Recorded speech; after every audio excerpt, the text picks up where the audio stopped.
নমস্কার বন্ধুরা, বাংলার ইনভেস্টর ইউটিউব চ্যানেলে আপনাদের সকলকে স্বাগত জানাই। চ্যানেলে প্রথমবার এসে থাকলে চ্যানেলটা অবশ্যই সাবস্ক্রাইব করে রাখবেন এবং তার সঙ্গে সঙ্গে পাশে থাকা বেল আইকনটা টিপে অল অবশ্যই সিলেক্ট করে রাখবেন, যাতে পরবর্তী ভিডিওগুলোর নোটিফিকেশন আপনাদের কাছে সময় মতো পৌঁছে যায়। তো চলুন আজকের এই ভিডিওটা শুরু করা যাক। তো প্রথমেই এফআইআই এবং ডিআইআই এদের ডেটা দেখে নেব। এফআইআই এই মাসের শুরুতে মানে আগস্ট মাসের 1 তারিখেও একটা বড় বিক্রি করেছিল এবং আজকের দিনেও দেখতে পাচ্ছেন এই এফআইআই এরা 2566 কোটি টাকা শেয়ার বিক্রি করে দিয়েছে। এবং সেখানেই যদি ডিআইআই দেখেন, ডিআইআই এরা 4386 কোটি টাকা শেয়ার কিনেছে। মানে এফআইআইটা এরা কিন্তু এখনো এদের যে বিক্রি সেটা চালিয়েই যাচ্ছে। এরপরে যদি আমেরিকান মার্কেট দেখি, ডাও জোন্স এই মুহূর্তে 1.09% ওপরে ট্রেড করছে এবং যদি নাসডাক কম্পোজাইট দেখি, নাসডাক কম্পোজাইট এটা 1.65% ওপরে রয়েছে। তো শুক্রবারে দেখেছিলেন ফেডের মিটিং এবং তার আউটকামের পর আমেরিকান মার্কেটে একটা বড় পতন দেখা গিয়েছিল। তবে আজকে এই আমেরিকান মার্কেট সেখান থেকে কিন্তু অনেকটাই রিকভারি করে ফেলেছে। এরপরে যদি ইন্ডিয়ান এডিআর গুলো দেখি, ইনফোসিসের এডিআর এটা 0.67% ওপরে রয়েছে। উইপ্রোর এডিআর এটা 0.56% ওপরে। আইসিআইসিআই ব্যাংকের এডিআর এইটা প্রায় 1.5% নিচে ট্রেড করছে। ডক্টর রেড্ডি ল্যাব এটা 1% নিচে রয়েছে। এবং যদি এইচডিএফসি ব্যাংকের এরিয়ার দেখি, এইটা 0.25% নিচে। মেঘমাই ট্রিপ এটা প্রায় 2% সবুজে রয়েছে। আর শেষে যদি যাত্রা অনলাইন দেখি, যাত্রা অনলাইনও প্রায় 2%-এর কাছাকাছি বেড়ে ট্রেড করছে।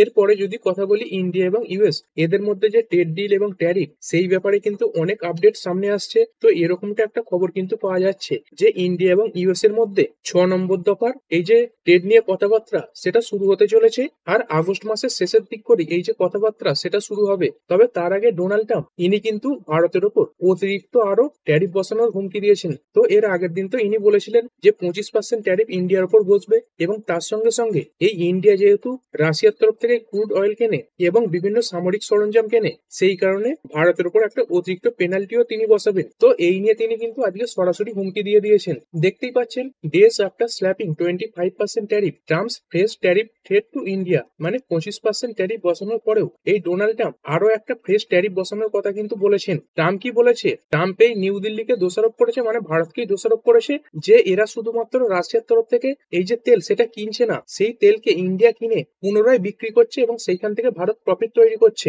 এইখানে সরাসরি পড়েও নিতে পারেন, India is not only buying massive amount of Russian oil. মানে ইন্ডিয়া শুধুমাত্র রাশিয়ার তরফ থেকে তেল কিনছে সেটাও ঠিক নয়। They are then for much of the oil purchase selling it on the open market. মানে রাশিয়ার তরফ থেকে বেশি পরিমাণে ক্রুড অয়েল কিনে নিয়ে সেগুলো ইন্ডিয়া আবার ওপেন মার্কেটে বিক্রিও করে দিচ্ছে। কিসের কারণে? কারণ ইন্ডিয়া এখান থেকে বড় প্রফিট তৈরি করছে।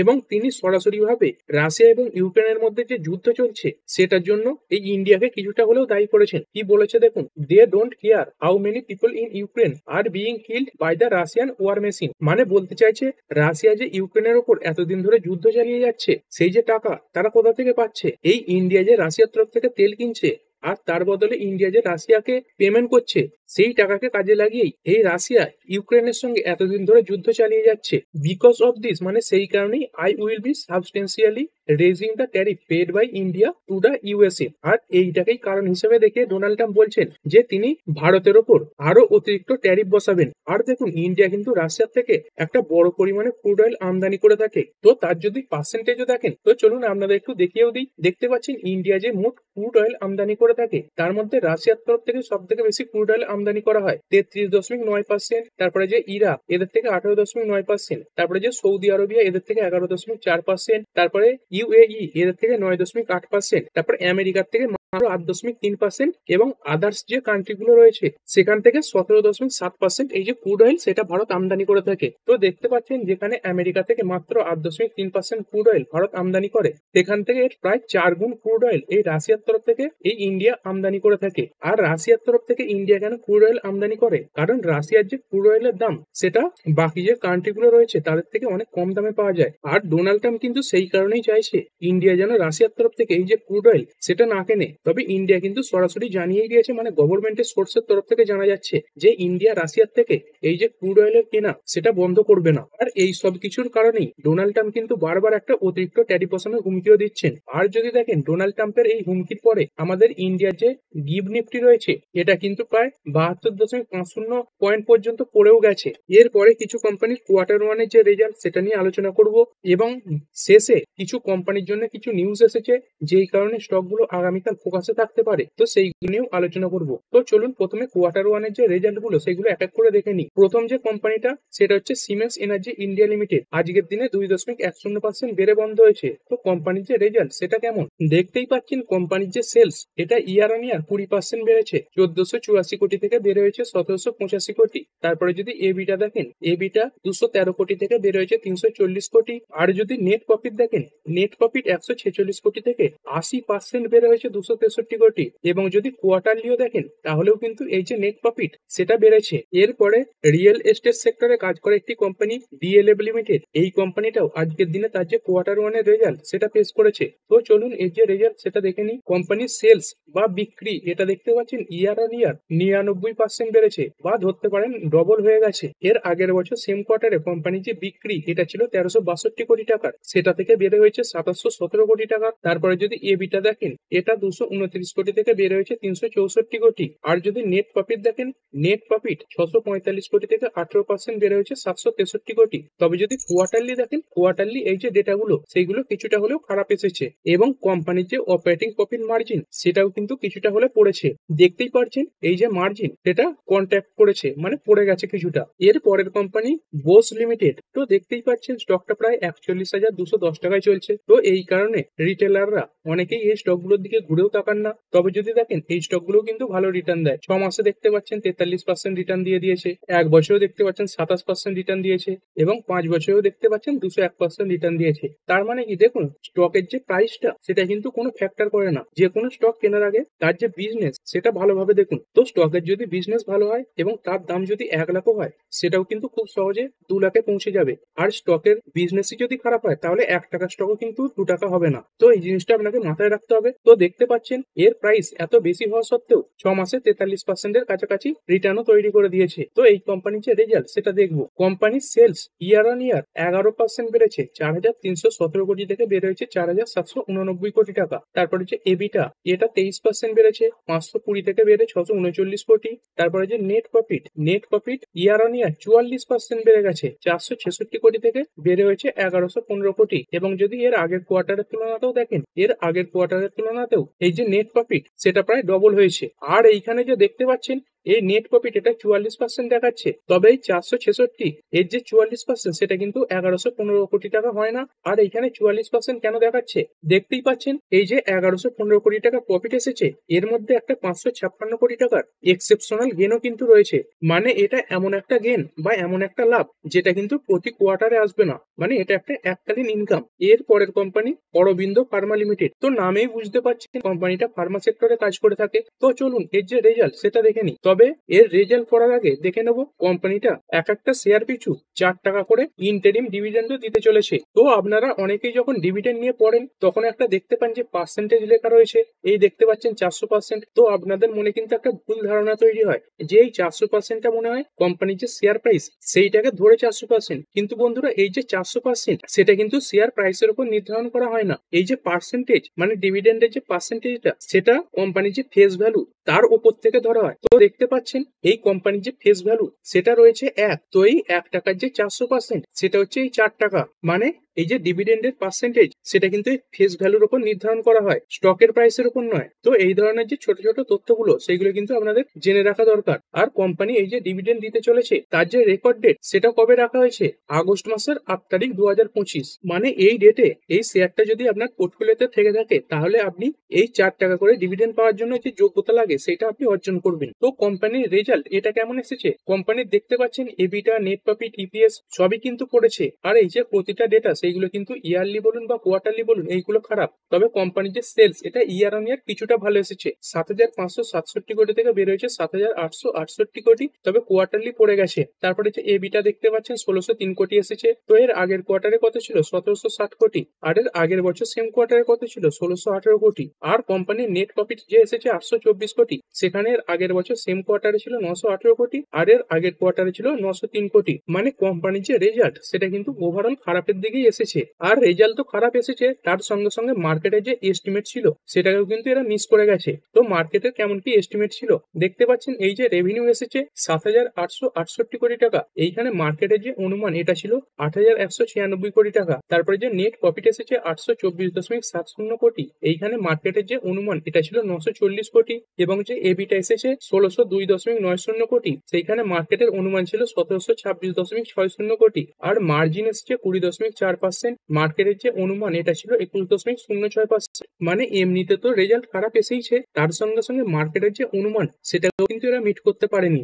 এর পরের কোম্পানি আজাদ ইঞ্জিনিয়ারিং লিমিটেড, তো এটাও একটা ইন্টারেস্টিং কোম্পানি। তো এর যে রেজাল্ট সেটা দেখবো। কোম্পানির যে সেলস এটা ইয়ার অন ইয়ার 37% বেড়েছে, 98.4 কোটি থেকে বেড়ে হয়েছে 135 কোটি। এর আগের কোয়ার্টারে কত ছিল? 125 কোটি। তারপরে যদি এবিটা দেখেন, এবিটা 33 কোটি থেকে বেড়ে হয়েছে 48.5 কোটি। এর আগের কোয়ার্টারে ছিল 45.4 কোটি। তারপরে যে নেট প্রফিট এটা 17.1 কোটি থেকে 75% বেড়ে হয়েছে 30 কোটি, আর এর আগের কোয়ার্টারে ছিল 26 কোটি। তারপরে ইপিএসও দেখতে পাচ্ছেন 2.90 ইপিএস বেড়ে হয়েছে 4.64, আর এর আগের কোয়ার্টারে এই যে ইপিএস এটা ছিল 4.03। তো এটা একটা ইন্টারেস্টিং কোম্পানি। তো চলুন এর যে ডিটেলস সেইগুলো আপনাদের সঙ্গে একটু আলোচনা করে নিই। কোম্পানিটা কি কাজ করে থাকে দেখতে পাচ্ছেন, Azad engineering limited is a manufacturer of aerospace component and turbines and supplies its product to original equipment manufacturer বা ওইএম। মানে এই কোম্পানিটা এরোস্পেস সংক্রান্ত বিভিন্ন যে কম্পোনেন্ট বা সামগ্রী সেইগুলো তৈরি করে থাকে, তার সঙ্গে সঙ্গে টারবাইনের জন্য যে প্রয়োজনীয় সামগ্রী সেইগুলো তৈরি করে, আর এইগুলো অরিজিনাল যে ইকুইপমেন্ট ম্যানুফ্যাকচারার রয়েছে তাদেরকে সাপ্লাই করে থাকে। আর এই কোম্পানির প্রোডাক্ট কারা ইউজ করে থাকে দেখতে পাচ্ছেন, এই যে এরোস্পেস সেক্টর, তার সঙ্গে সঙ্গে ডিফেন্স সেক্টরে ব্যবহার করা হয়, তার সঙ্গে সঙ্গে এনার্জি সেক্টরে এবং অয়েল অ্যান্ড গ্যাস ইন্ডাস্ট্রিতে ব্যবহার করা হয়। মানে এর যে বিজনেস এটা দেখতে পাচ্ছেন ডাইভার্সিফাইড রয়েছে, মানে কোনো একটা বিশেষ সেক্টরের উপর কিন্তু নির্ভর করে না। মার্কেট ক্যাপ দেখতে পাচ্ছেন একটা ছোট সাইজের কোম্পানি 9,682 কোটি টাকা মার্কেট ক্যাপ রয়েছে। তো এত ছোট সাইজের যেহেতু কোম্পানি, তাই এই ধরনের কোম্পানিগুলো কিন্তু ভোলেটাইল হয়ে থাকে। বর্তমানে যে দাম এটা চলছে 1500 টাকা, আর এক বছরের হাই কত লাগিয়েছিল 1930 টাকা, এবং এক বছরের যে লো সেটা হচ্ছে 1128 টাকা। তারপরে পি রেশিও দেখতে পাচ্ছেন 95.5 রয়েছে। তো আগেও বারবার বলেছি, কোনো কোম্পানির যখন পি রেশিও দেখবেন সেটাকে সবসময় তার যে ইন্ডাস্ট্রি পি সেটার সঙ্গে তুলনা করবেন। তো চলুন এর যে ইন্ডাস্ট্রি পি সেটা কত দেখে নিই। দেখতে পাচ্ছেন ইন্ডাস্ট্রি পি এটা রয়েছে 55.4। মানে এই পি রেশিও হিসেবে যদি ধরেন তাহলে এটা একটু ওভার ভ্যালুড জোনে রয়েছে। তবে বুক ভ্যালু এটা রয়েছে 220। কোম্পানিটা কোনো পরিমাণে ডিভিডেন্ড কিন্তু দেয় না, দেখতে পাচ্ছেন ডিভিডেন্ড হিল্ড এটা 0.00%। তারপর যে আরওসি এটা রয়েছে 12.2%, আরওই রয়েছে 8.58%, এবং কোম্পানির যে ধার এটা খুব কম রয়েছে 0.18। এরপর যদি কোম্পানির কোয়ার্টারলি ডেটাগুলো দেখেন দেখতে পাচ্ছেন এই যে সেলস এটা কিন্তু ক্রমাগতই বেড়েছে। দেখতে পাচ্ছেন এই যে সেলস এটা কিন্তু কোনোবারই কমেনি, প্রতিবারই বেড়েছে। তারপরে অপারেটিং প্রফিট এটাও দেখতে পাচ্ছেন 26 কোটি, 26 কোটি, 33, 31, 33 এভাবে বাড়তে বাড়তে প্রায় 50 কোটির কাছাকাছি এই অপারেটিং প্রফিট দেখিয়েছে। এবং অপারেটিং প্রফিট যে মার্জিন এটাও কিন্তু ভালো পরিমাণে রয়েছে, দেখতে পাচ্ছেন 36% অপারেটিং প্রফিট মার্জিন রয়েছে। এবং যদি নেট প্রফিটও দেখেন, একসময় কোম্পানি 7 কোটি, 19 কোটি এরকম নেট প্রফিট দেখাতো, সেখান থেকে বাড়তে বাড়তে এই যে নেট প্রফিট এটা 30 কোটিতে পৌঁছে গেছে। আর এই যে দেখালাম 7 কোটির নেট প্রফিট, এটা কিন্তু খুব বেশি দিন আগের কথা নয়, দেখতে পাচ্ছেন এই 2023 সাল করেই। তো দেখতে পাচ্ছেন এই 2 বছরে এই কোম্পানিটা নিজেকে অনেকটা ইমপ্রুভ করেছে এবং এদের যে বিজনেস সেটাও বাড়িয়েছে। এরপরে যদি শেয়ার হোল্ডিং প্যাটার্ন দেখি, শেয়ার হোল্ডিং প্যাটার্নেও দেখতে পাচ্ছেন প্রোমোটারের কাছে 55.42% স্টেক রয়েছে। তবে এখানে যদি দেখেন প্রোমোটার এরা এদের যে স্টেক সেটা কিছু পরিমাণে বিক্রি করেছে। প্রোমোটারের আগে স্টেক ছিল প্রায় 66% এর কাছাকাছি, সেখান থেকে কমাতে কমাতে 60%, তারপরে আবার স্টেক কমিয়ে 55% করে নিয়েছে। তো এই প্রোমোটার স্টেক কমাচ্ছে, এখানে কি ভয় পাওয়ার কিছু আছে? তো সেটা দেখার আগে এটা অবশ্যই বুঝতে হবে প্রোমোটার যে শেয়ার বিক্রি করছে সেখানে কিনছে কারা। দেখুন কারা কিনে নিয়েছে শেয়ার, এফআইআই কিনে নিয়েছে এবং তার সঙ্গে সঙ্গে ডিআইআই কিনে নিয়েছে। এফআইআই দেখতে পাচ্ছেন 7% ছিল, সেখান থেকে বাড়াতে বাড়াতে 9%, এরকম বাড়াতে বাড়াতে 14-16% করে নিয়েছে। এবং যদি ডিআইআই দেখেন এদের কাছে 5%, 3% এরকম ছিল, সেইখান থেকে বাড়াতে বাড়াতে প্রায় 9% এর কাছাকাছি স্টেক বাড়িয়ে ফেলেছে।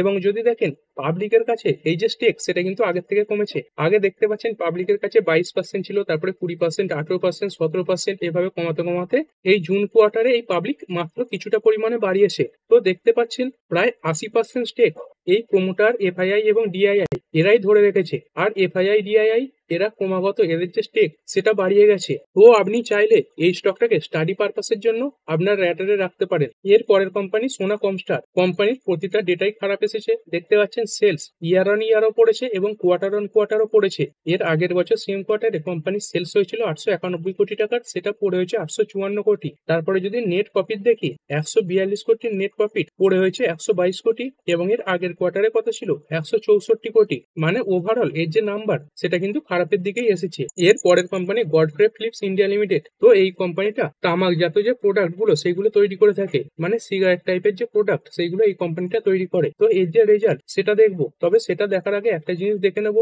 এই কোম্পানিটা একটা কর্পোরেট অ্যাকশনের কথা ঘোষণা করেছে। এই কোম্পানিটা 2:1 অনুপাতে বোনাস শেয়ার দেওয়ার কথা বলেছে। তার মানে কি দাঁড়াচ্ছে, আপনার কাছে যদি এই গডফ্রে ফিলিপস এর একটি শেয়ার থেকে থাকে তাহলে আপনি এই বোনাস হিসাবে আরো দুটো অতিরিক্ত শেয়ার পাবেন। মানে কি, আপনার কাছে যদি গডফ্রে ফিলিপস এর একটি শেয়ার থেকে থাকে তো এই বোনাস শেয়ার ইস্যু হয়ে যাওয়ার পর আপনার পোর্টফোলিওতে টোটাল 3খানা শেয়ার হয়ে যাবে, এবং তার সঙ্গে সঙ্গে শেয়ারের যে দাম সেটাও কিন্তু 3/1 হয়ে যাবে। তো চলুন এটা একটু উদাহরণ দিয়ে বুঝিয়ে দিই। তো দেখতে পাচ্ছেন এই যে গডফ্রে ফিলিপস এর যে দাম সেটা কত চলছে, 9,100 টাকা। তো সুবিধার্থের জন্য ধরেই নিন এই শেয়ারটা 9,000 টাকায় ট্রেড করছে। মানে যেদিন এক্স ডেট হবে সেদিন এই শেয়ারটার যে দাম সেটা গিয়ে দাঁড়াবে 3,000 টাকায়, এবং আপনার পোর্টফোলিওতে যদি এর একটি শেয়ার থেকে থাকে তাহলে আপনার পোর্টফোলিওতে 3টে শেয়ার হয়ে যাবে। তো কোম্পানির রেজাল্ট দেখে নেবো। কোম্পানির সেলস ইয়ার অন ইয়ার 27% বেড়েছে, 1170 কোটি থেকে বেড়ে হয়েছে 1486 কোটি, এবং এর আগের কোয়ার্টারে কত ছিল 1573 কোটি। তারপরে যে এবিটা এটা 266 কোটি থেকে বেড়ে হয়েছে 338 কোটি,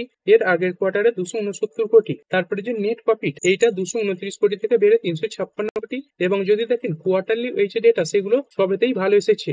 এবিটাও দেখতে পাচ্ছেন বেড়েছে। তারপরে যে নেট প্রফিট এটাও কোয়ার্টার অন কোয়ার্টার বেড়েছে। তবে যদি সেলস দেখি সেলস কিন্তু কোয়ার্টার অন কোয়ার্টার কিছুটা পড়ে গেছে। আর দেখুন এই যে কোম্পানিগুলো সিগারেট তৈরি করে তার সঙ্গে সঙ্গে যে কোম্পানিগুলো ওয়াইন তৈরি করে এদের কিন্তু একটা অ্যাডভান্টেজ রয়েছে যে এদের যে চাহিদা সেটা কিন্তু কখনোই কমে না। ধরুন এই যে সিগারেটের দাম তার সঙ্গে সঙ্গে ওয়াইনের যে দাম সেইগুলো যদি বেড়েও যায় তাহলে কিন্তু মানুষ এদের যে কনজাম্পশন সেটা কমাবে না। তো এই কোম্পানিগুলোর জন্য একটাই প্রবলেম যে সরকার কিন্তু এদের ওপর বারবার বিভিন্ন ধরনের যে ট্যাক্স সেটা বসিয়ে দিতে থাকে। এরপরে যদি কথা বলি আইনক্স ইন্ডিয়া লিমিটেড, এই স্টকটা তো দেখতে পাচ্ছেন আজকের দিনে প্রায় 3.5% কাছাকাছি বেড়ে বন্ধ হয়েছে। তবে কোম্পানিটা আজকের দিনে তার যে কোয়ার্টার ওয়ানের রেজাল্ট সেটা পেশ করেছে। তো কোম্পানির রেজাল্ট এটা কেমন এসেছে, সেলস দেখতে পাচ্ছেন 296 কোটি থেকে বেড়ে 340 কোটি। তারপরে যে এবিটা এটা 70.2 কোটি থেকে বেড়ে 76.1 কোটি। তারপরে যদি নেট প্রফিট দেখি এটা 52.6 কোটি থেকে বেড়ে হয়েছে 61.1 কোটি। তবে যদি দেখেন কোয়ার্টারলি এই যে নাম্বার গুলো সেইগুলো কিন্তু সবই খারাপের দিকেই এসেছে।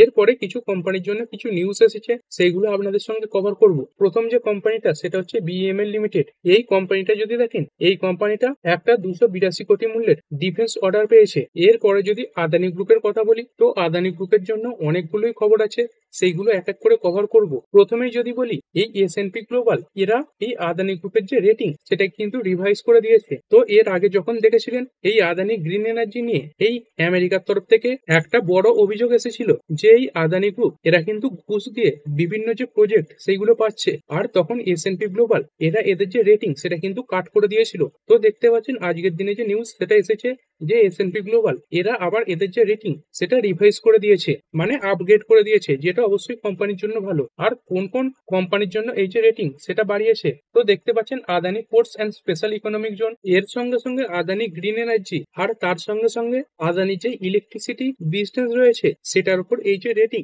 সেটাকে রিভাইজ করে দেওয়া হয়েছে।